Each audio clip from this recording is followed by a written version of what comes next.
Il existe un endroit aux États-Unis dont on parle peu, un lieu où l'immensité de la nature dépasse l'imagination, où les cartes semblent perdre leur sens, et où même les explorateurs les plus aguerris ressentent un vertige inexplicable.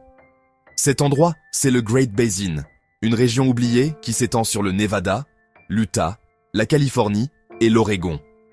Ici, le silence est roi, et l'on a souvent l'impression que la Terre elle-même appartient uniquement à elle-même. On pourrait le qualifier de désert, mais ce serait trop réducteur. C'est un univers entier de montagnes déchiquetées, de vallées stériles et de plateaux balayés par le vent, où les distances défient toute logique et où la vie semble suspendue. Avec plus de 200 000 miles carrés, le Great Basin est l'une des régions les plus vastes, les plus vides et les plus mystérieuses du continent. Sur ces terres, l'eau ne rejoint aucun océan. Elle reste prisonnière de bassins fermés, comme si la nature refusait de révéler ses secrets. Ici, des milliers de personnes ont disparu au fil des siècles. Voyageurs, mineurs, randonneurs, pilotes, sans aucune explication. L'horizon semble parfois engloutir ceux qui osent s'y aventurer. Le Great Basin, c'est aussi une succession de plus de 160 chaînes de montagnes parallèles, séparées par des vallées interminables, semblables à des vagues pétrifiées. Certaines montagnes dépassent 12 000 pieds, tandis que quelques kilomètres plus loin, des déserts de sel semblent s'étendre à l'infini. On parle souvent de ce lieu comme d'une mer morte. Pas de débouchés vers l'océan et d'immenses étendues blanches qui rappellent les fonds asséchés de lacs préhistoriques. Pourtant, ce lieu n'est pas immobile. Les températures vont de 30 degrés C en hiver à plus de 45 degrés C en été. Les vents peuvent atteindre 100 km/h et une simple erreur de préparation peut transformer une randonnée en lutte pour survivre. Et pourtant, la vie y persiste.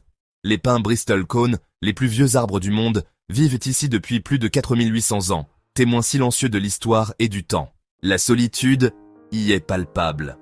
On peut parcourir des heures sans croiser une voiture.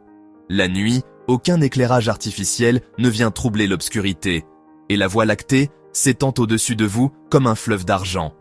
Certains pilotes racontent que le survol de cette région crée une sensation étrange.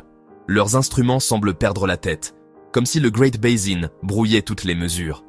Certains y voient des effets de vent ou de champs magnétiques. D'autres préfèrent en parler de mythes, comme ceux des Shoshones, qui croyaient que certaines montagnes servaient de porte vers le monde des esprits. Et pourtant, malgré ses dangers et son isolement, le Great Basin attire. Les peuples autochtones y vivaient depuis l'époque des glaciers, tirant leur subsistance des plantes, des animaux et des cycles du désert. Puis vinrent les explorateurs espagnols, les trappeurs, les mormons et les mineurs, attirés par l'argent et l'or. Beaucoup ne survécurent pas longtemps. Aujourd'hui, des villes fantômes témoignent encore de leur passage. Rues effondrées, hôtels abandons, mines profondes et mystérieuses. Le Great Basin n'est pas qu'un désert. C'est un miroir. Il reflète la peur, l'humilité, l'arrogance ou la paix que chacun y apporte. Ceux qui ignorent ces règles le paient souvent cher. Dans un monde presque entièrement cartographié et exploré, il reste encore des lieux, comme celui-ci, où la nature est plus forte que l'homme, où nos outils et nos certitudes ne suffisent plus. Peut-être est-ce ce mystère qui attire les voyageurs, la certitude qu'il existe quelque part sur Terre, un endroit où le monde dépasse notre imagination. Le Great Basin est l'un de ces lieux. On y entre comme on tourne une page et on en ressort transformé, comme si une nouvelle histoire venait de commencer. Merci d'avoir voyagé avec moi. Si tu veux découvrir d'autres lieux aussi étranges et fascinants, abonne-toi et active les notifications pour ne rien manquer. À très vite pour une nouvelle exploration.